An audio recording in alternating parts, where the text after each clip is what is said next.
got a bidet!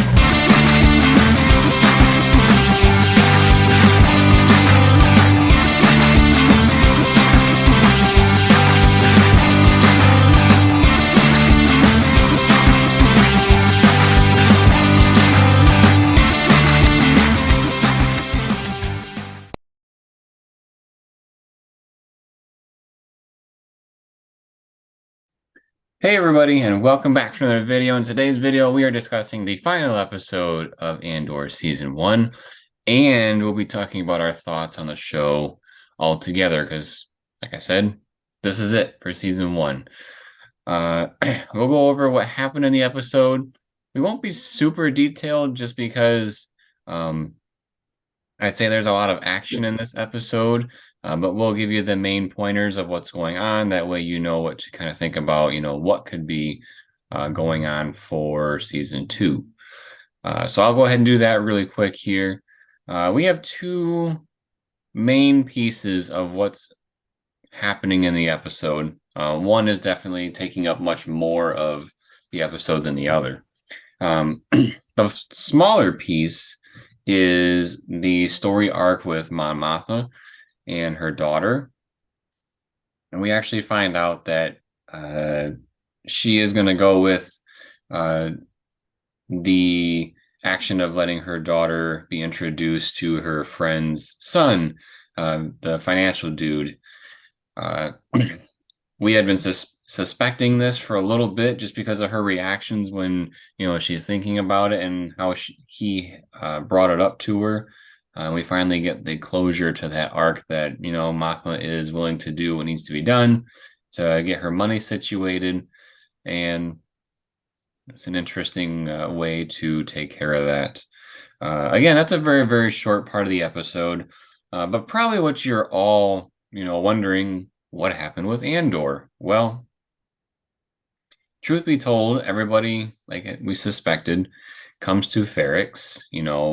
That's Andor, that's Luthen, it's, Dedra and the Imperials are already there. But Cyril, he comes into Ferrix as well, and they're all there for the funeral of Andor's mother. The whole point of the buildup, which was, all these people are trying to come to Ferrix to intercept Andor. So they're trying to do that. But also, we have the funeral of Andor's mom happening.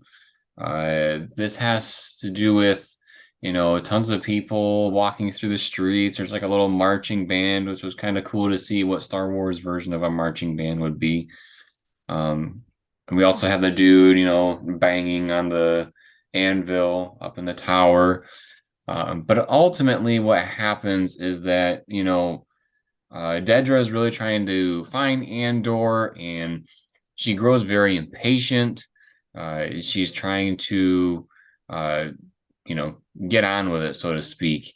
And between her tension and the people of the town being sick of what's happening, basically what erupts is an altercation. We do see in the beginning of the episode, there is a character making what appears to be kind of like a pipe bomb. And he does use that during the encounter with the Imperials. That's actually what really sets it off, because at first it kind of just looks like a scuffle between cops with shields, and the explosion is what really starts to turn things up.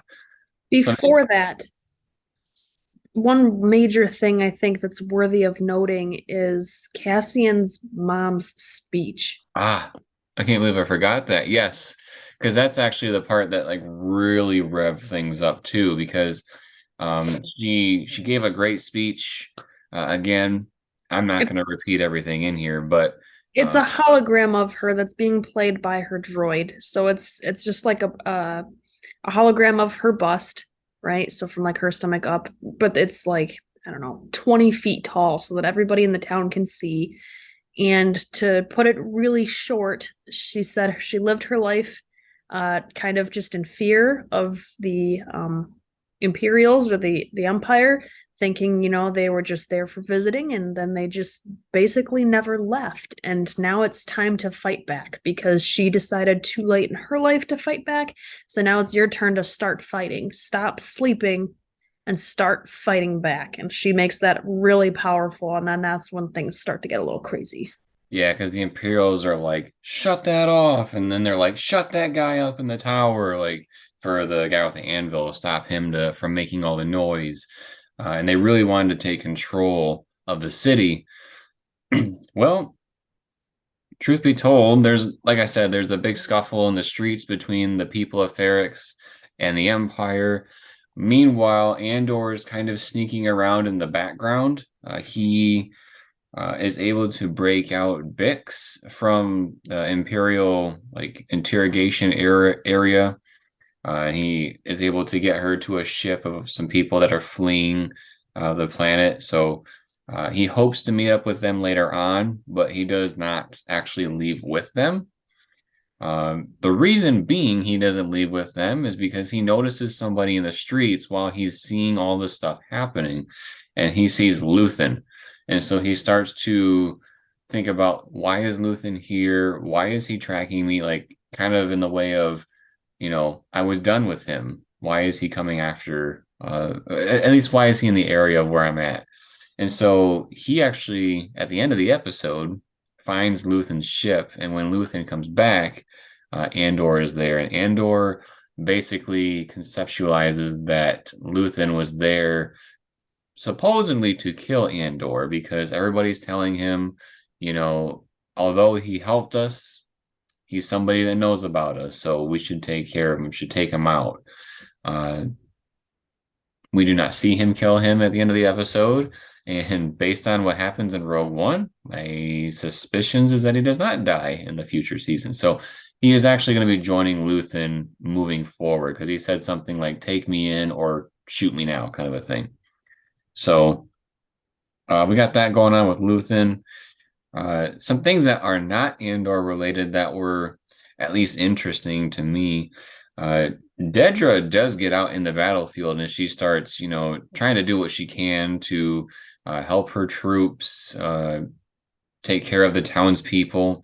And as she's about to potentially be killed, Cyril like pulls her out of the battle area and saves her from being either seriously injured or killed. And they're kind of like in this little shop. She's just staring at him in disbelief of, oh my God, you're here.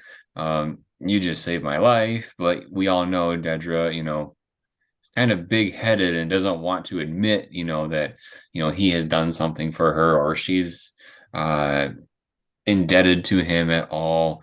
So I'm curious to see where that is going to go, simply because I seriously thought, because this is Disney, they were going to kiss.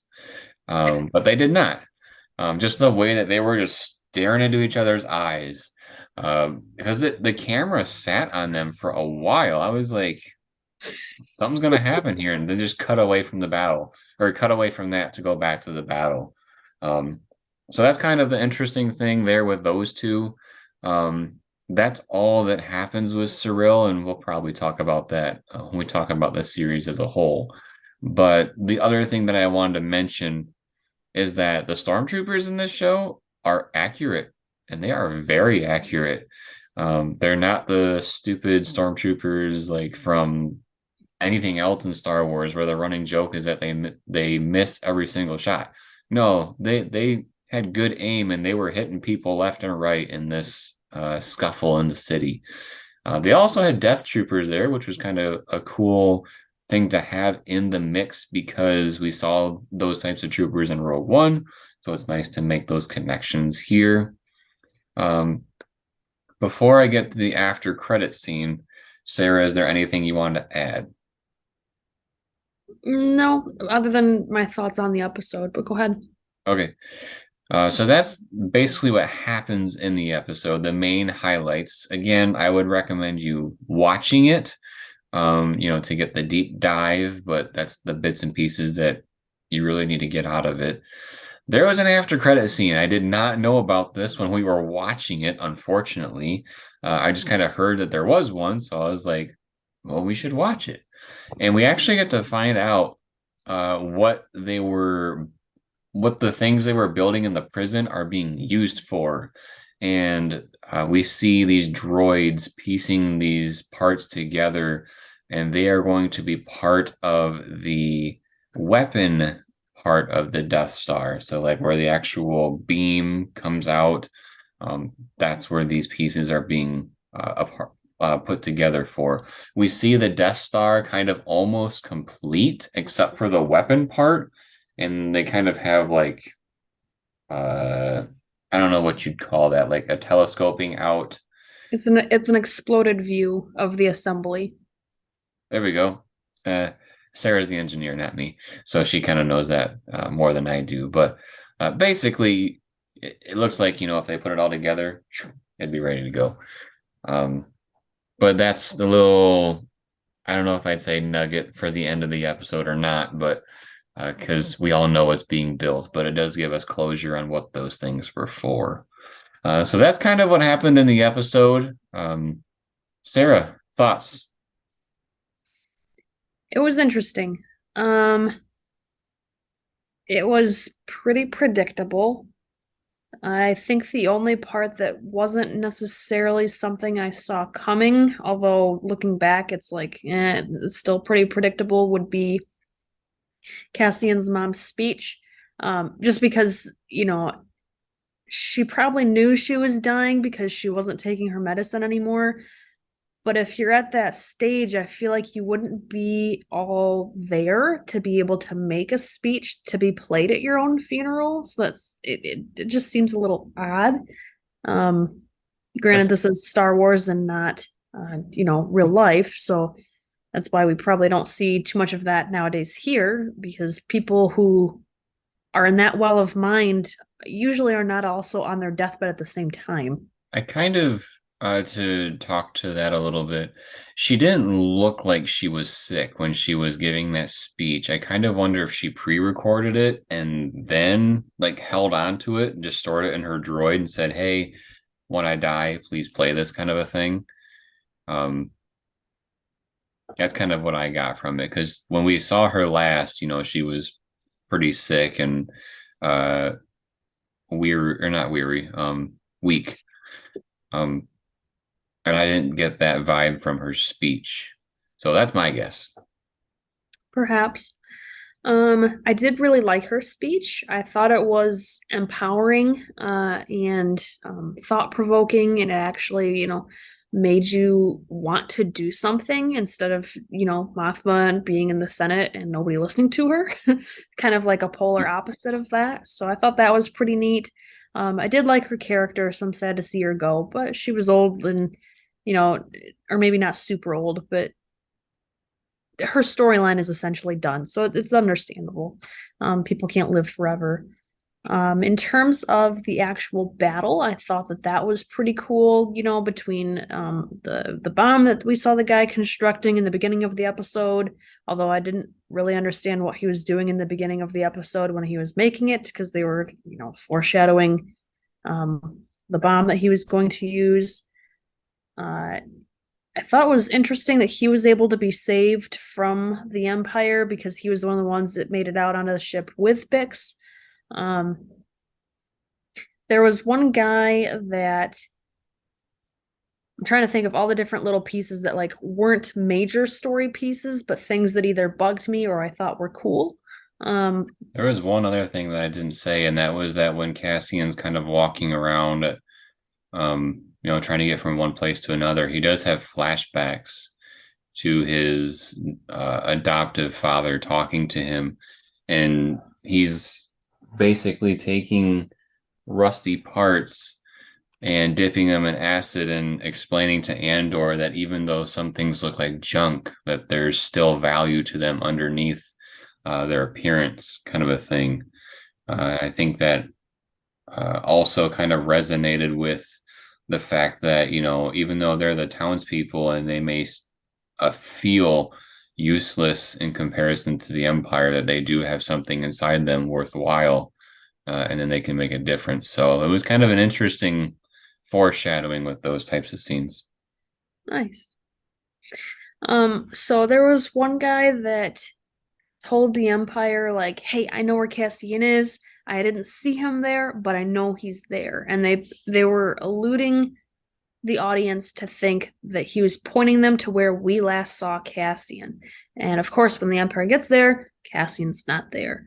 So the part that I wasn't a super fan of for that was, I don't know if the guy was actually on Cassian's side and wanted to distract the Empire by telling him that he was there. And Cassian knew that he would draw them there. That way he could go and find Bix and help her out.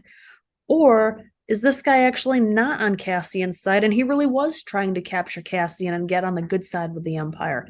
I have no idea. And I feel like for them to put that kind of attention on him, I should at least know which side he's really on.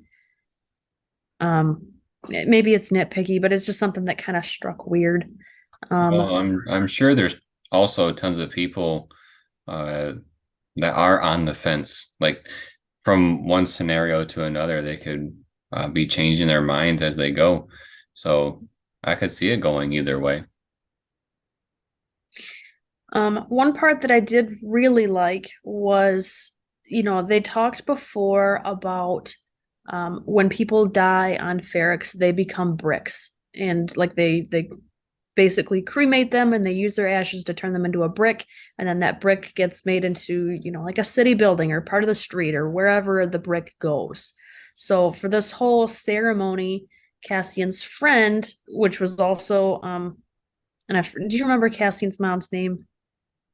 I do not. I can try to And look it up. unfortunately, her name is slipping my mind. But this guy was also kind of one of her friends. It was like one of her kids' friends, so it became one of her friends in a way.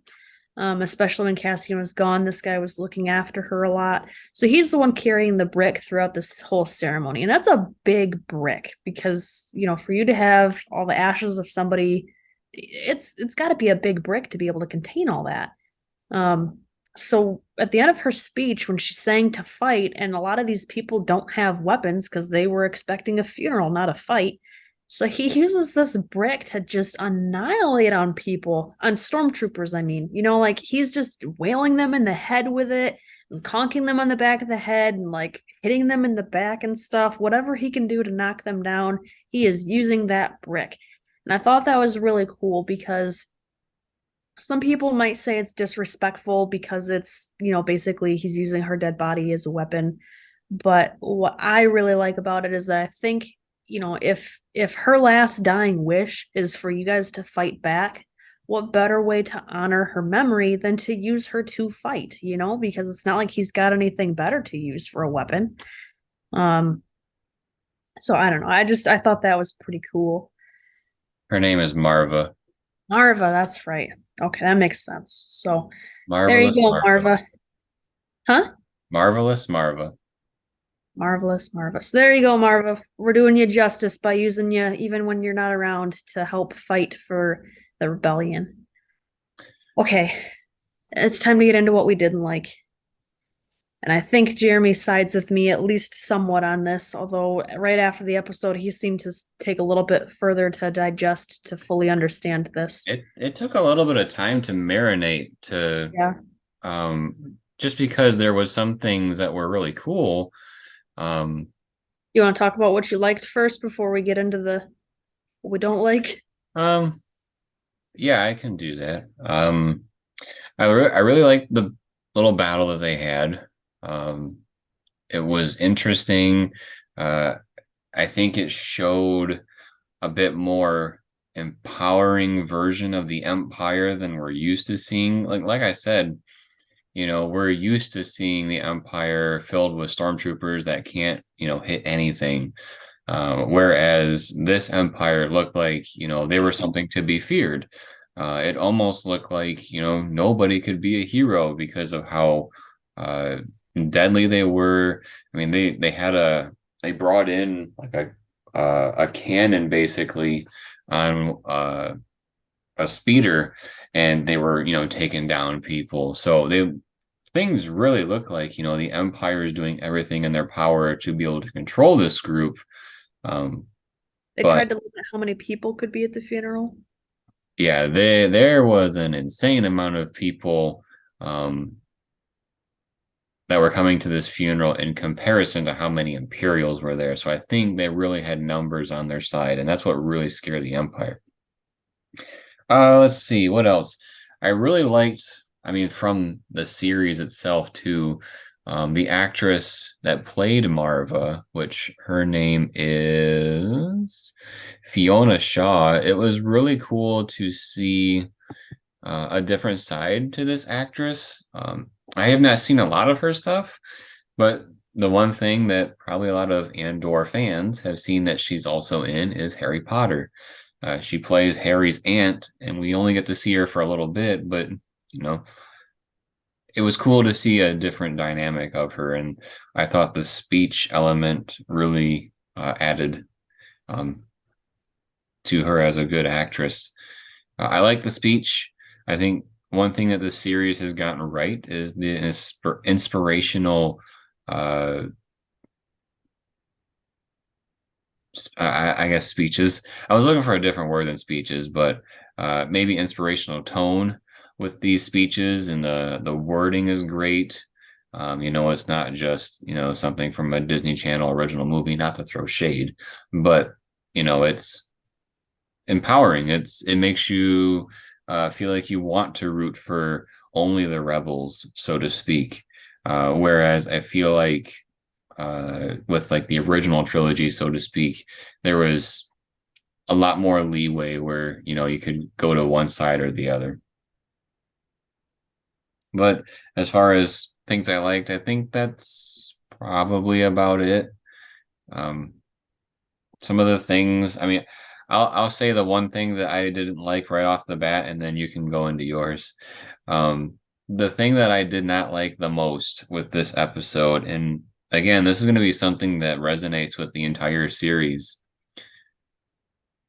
Everybody was going to Ferrix to intercept Andor. Literally everybody.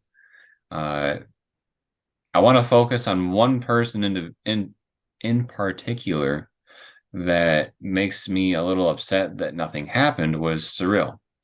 And that's because we spent so much time on his character throughout the entire series, and I feel like he had zero payoff in the end. The only thing that he had going for him in the final episode is that he saved Dedra, and maybe she will, bring him in under her wing, kind of a thing. But this entire show, he's trying to get back at Andor, which nothing happens. Does he run into him later on? Maybe. But as far as the show, we talk a lot about, the show has a ton of slow buildup, and then we finally get something. Taking a whole season for a slow buildup to what might amount in maybe season two or season three, I think that's crossing the line a little bit. So I would say the number one thing that I did not like about this episode was that Cyril didn't have a payoff, but I will say there's a handful of other characters that didn't have a payoff either. But Sarah, what did you not like? But hey, at least Cyril had the right hat on. Yeah, it's kind of a funny scene. There's a random scene when we very first see, I think it's when we first see Cyril for this episode. He's riding on like a train with his friend that he tried to lead the attack on Cassian in a previous episode, right? So think of it as like his war buddy, I guess.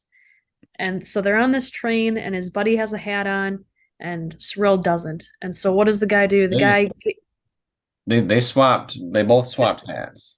Cyril wasn't wearing a hat.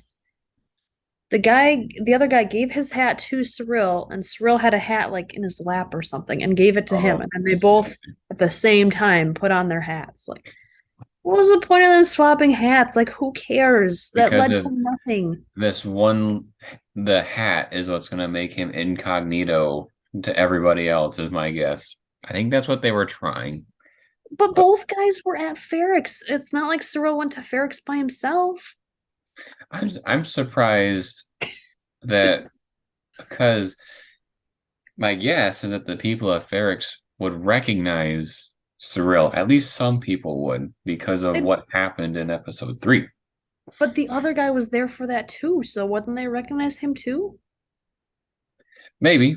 What I'm saying is I'm surprised that they were just trying to use a hat to be his way of, blending in. Whereas like his whole face was exposed. Like I don't think a hat is gonna do anything for you, kind of a thing. Yeah, at But least Luthen had a full cloak. yeah, he's trying to look like the Emperor out there.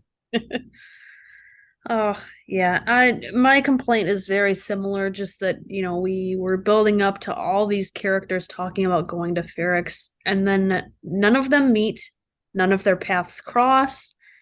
Luthen doesn't see him. Cassian does see Luthen, so I guess that's kind of interesting. Daedra doesn't really do much. She doesn't even protect the prisoner. Like, wouldn't you think if he's going there, he's going to be in one of two places, either the funeral or to try to rescue his friend? So wouldn't you have more guards there blocking Bix from being rescued? I think I there was feel like that's one. a there was one guard. Okay, that was whoop-de-doo. Like, come on. Not to mention that, well, I guess they didn't really know that he was in jail and broke out because he was using a fake name, but I just then you had the other two girls, right? Mothma's cousin. Do you remember her name? These two. Yeah, Vel and God, it's on the tip of my tongue. What's her character's name? I have it pulled up here. Cinta. Cinta. I knew it Vel and started with a Cinta. C. What was the point of them two being there? Did they do literally anything? Did they even meet up with Luthen? Did they even know Luthen was there? I don't recall. Cinta was looking over something. There was a part in the episode where Dedra and the Imperial spy were walking through the streets and Cinta was watching over them. Um, I Because remember that. she knew they were in street clothes, so she knew they were trying to be like incognito because she told Vel about this, but then their paths never actually crossed, and they didn't really even seem to do much to try to find Andor other than just sit around and wait for him to magically pop out in the streets out in the open. Yeah, because mind you guys that they were trying to get Andor as well because they were in on it with Luthen. So that's kind of what we're getting at. I feel like you could say the same line for almost anyone, that their story really didn't amount to much, and there was a lot of buildup for nothing. And really, I'm going to say the three main ones I would say that for, almost even four, is going to be Dedra, Cyril, and then Vel and Cinta. All four of them had hardly anything accomplished.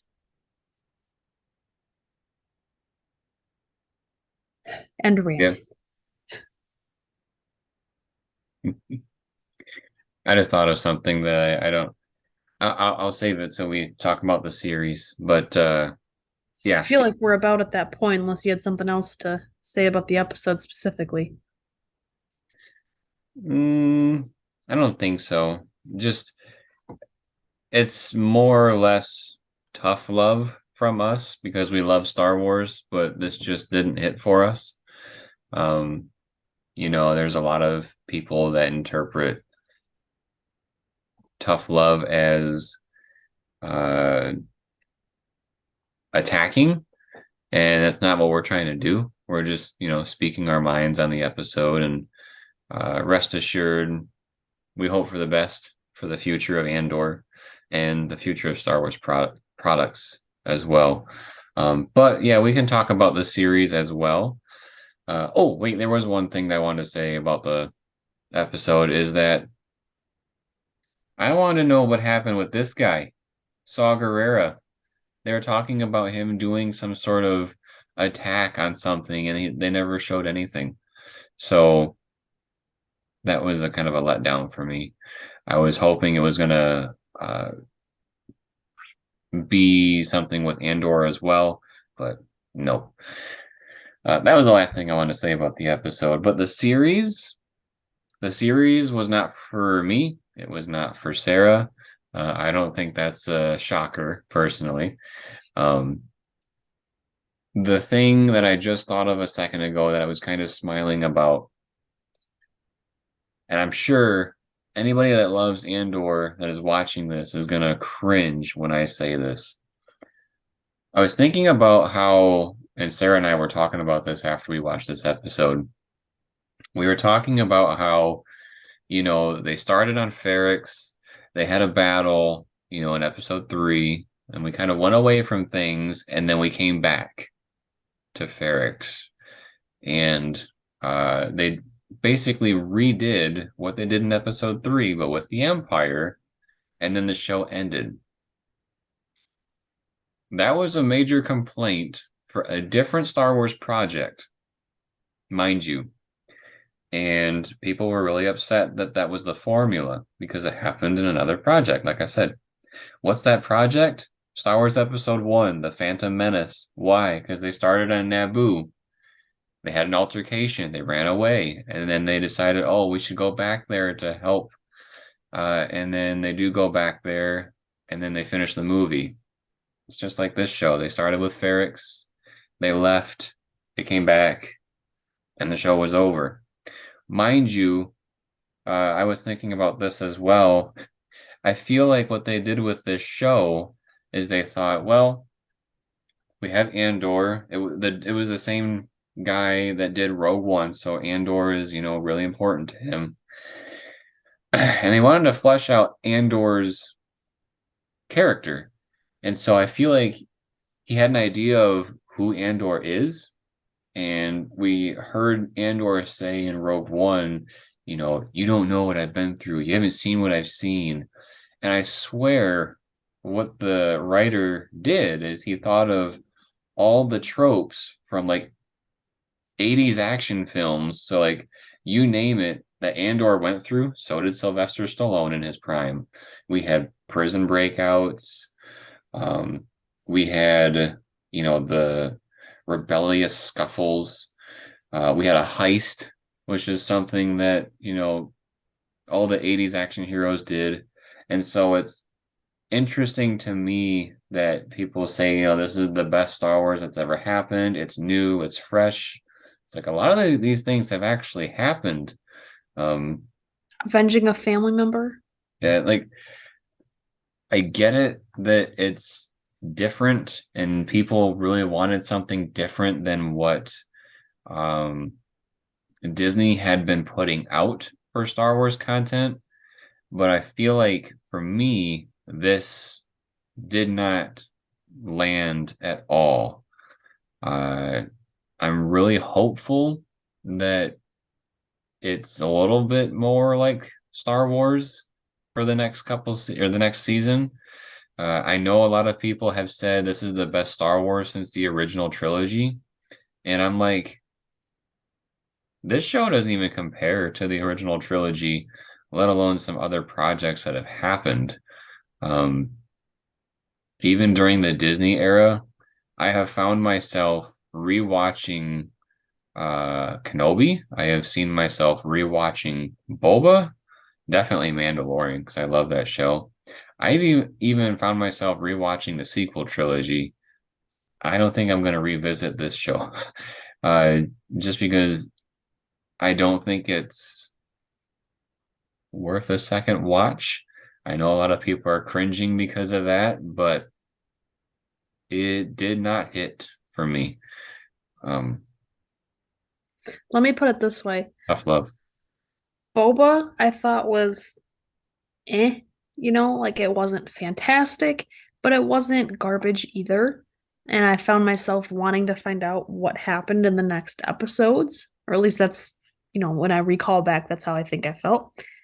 Kenobi it was maybe a little bit worse, but still, kind of like I wonder what's going to happen next, or are they maybe I can't believe this particular character is still around. I'm trying not to give spoilers for the other shows, but I can't believe this one character is still around, but I'm curious how the rest of the show is going to go aside from that. Whereas with this show, I think there was maybe 1 week or one episode out of 12 where I was really curious of what's going to happen, where are we going from here? And all the rest of the time, I'm just like, we have to watch another one. Are you serious? Like, is it not just done already? And it hurts to say that about Star Wars. I don't like saying that about Star Wars. I want to be excited. I'd like for there to be more like action or cool things that are going on, interesting things to see. It doesn't always have to be a battle every episode, but give me something to really pique my interest, not just six different storylines all going on at the same time, 30 seconds a piece, can't follow one to another. you know there was even in this last episode, Jeremy pointed out to me, Dedra was talking to this guy, and Jeremy's like, "Oh, that's the spy that Luthen was talking to." Did you know that? I don't even know because we only saw him with Luthen one time, and he just looked like any other dude. I don't remember saying he talked to Luthen, but he was the dude. You said it was the spy, and we know that Luthen was working with the Oh, no, spy. no. So there's a spy for Luthen, and then there's also a spy for the Imperials. Krieger is the one that's working with Luthen. This guy was working with the Empire. So this was the guy that was like hanging out in the little shop that was across the street from Marva's house. Because he's kind of like we're huge fans of Beauty and the Beast, and LeFou was planted outside Belle's house for Gaston to wait to see when Belle comes home. That's what this Imperial spy was supposed to do. But for Andor, he was watching Marva's house to see if Andor comes back. I think his name, another name that started with the C. Hold on. Corv. The entire thing you just described, I didn't even know was happening. Yeah, that's the dude that was walking with Dedra through the streets when they were trying to look like normal people. I just guessed it was her assistant. Mm-mm. I think that right there speaks a lot of volume. One thing I kind of want to say, just because I feel like we can make comparisons, is that for Kenobi, one thing, there's a lot of things that happen in Kenobi that, make people cringe. They made me cringe. That's fine. But what's interesting is that with Kenobi and Andor, they're both focusing on characters that have already been established. They're both focusing on characters that have plot armor because we know they're going to survive. I feel like Kenobi did more things that were surprising to me than what happened with Andor's character. And the reason why I said that is because the whole ending with Kenobi, and then maybe I shouldn't say because of spoilers, but his interactions with Vader both times in the middle of the show and at the end of the show, both of those things were shocking to me. Whereas Andor, not nearly as much things were shocking. I think the coolest part of Andor was not Andor. It was what is the Empire doing? Was what are the people around Andor doing? Not Andor himself. And I think what they should have done is almost remove themselves from Andor and show something completely different. Maybe that would have helped the show a little bit. Myself, and I know tons of people on the internet have said, I've seen Rogue One and I saw there was a show coming out about Andor. If there's any show that I was going to skip from the lineup, it was going to be this one because I don't care about Andor, which is what a lot of people say. But again, there's a lot of people that also like the show. But at the same time, I feel like with how low the audience watching, like the uh clicks on Disney Plus or however you want to call that, the viewership was incredibly low. And I think if they would have detached Andor from it, it would have been much higher. Like call it, I don't know, rebellion or something to do with the Empire. Uh, but there's a lot of things that they could have done with this show that I think could have been different that would have helped them, especially picking somebody besides Andor, because the fact that he has plot armor and the fact that I didn't care about his character before the show even happened, it really pulled me out. I wanted to know more about Mothma and Saw Gerrera.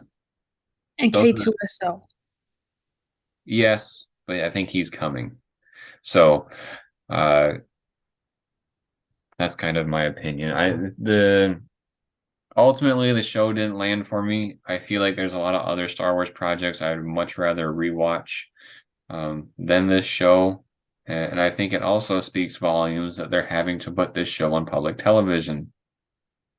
Uh, yeah, K2SO better be in season two. I'm just saying, if there was one character that was keeping me going this season because I kept waiting for him to show up, it was K2SO. And guess who never showed up this season?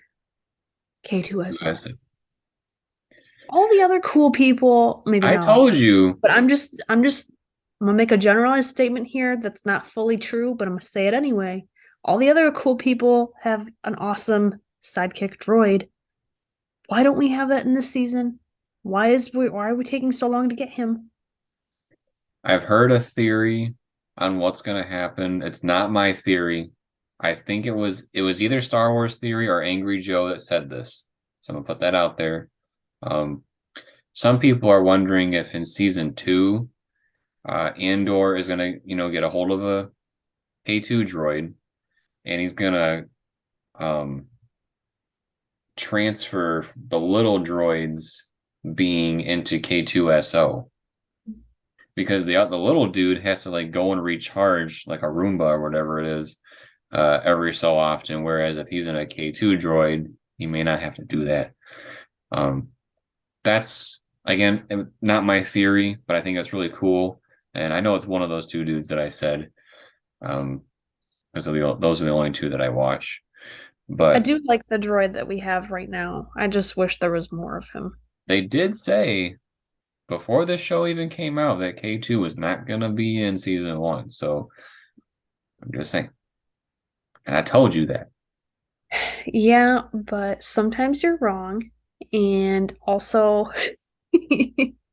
I did not hear about that news for this particular project aside from you telling me. So my apologies for forgetting and being hopeful that something would come and save this show. Yeah. So I guess we'll just have to wait and see. I'm sure season two, I think it's already in production. But it'll probably 2 years until we get it. So maybe 2024. Um, but we do have, I think Bad Batch comes out January 4, I read as the release date. I hope that holds true. But we will be, doing uh, video discussions on those as well. So please look forward to those. Uh, I am excited to transition and try something else for right now. I remember the way that Bad Batch ended. I don't know where it's going, so that'd be kind of cool. Plus, we are seeing the development of the Empire through that show as well. So it'll be kind of cool to see the different things going on there. I wonder if some of the darkness from Andor will transfer over as well. Anything else you wanted to say about the episode or the series? I'm good. I'm salty, Me but too. I'm good. I'm ready to close this book and hope for the best with season two. Um, oh, I am also looking forward to The Mandalorian. That one I am very excited for. I think that's coming out in February. So good things are coming for us because I think We got Bad Batch in January, Mandalorian in February, and then there's big rumor that the new Jedi Survivor game will be in March. Uh, we're supposed to be seeing, I think, news on that next month. EA did say stuff about that, so looking forward to it. But if you're looking forward to hearing what we have to say about those things, make sure your notifications are turned on. That way you are alerted when those videos drop. Please subscribe to the channel if you enjoyed this video. Drop us a like if you liked it, and then drop us a comment letting us know your thoughts on the final episode and the season as a whole. If you agree or disagree with our comments, let us know respectfully, of course. If anybody drops comments below, make sure to respect each other as well. I know this show, interestingly enough, I feel like this show, uh, I wouldn't say as aggressively, but I think this is a show that's probably had some division amongst fans, just like The Last Jedi did, for different reasons, of course. But I would say this is probably a show that has a lot more opinionated things as of late. They did But heavily advertise it as the best Star Wars TV show. So, of course, you're going to get people who agree and disagree. right, I would be on the disagreeing end of that. Um, but yeah, yeah. As always, everybody, thank you for watching. We'll see you next time.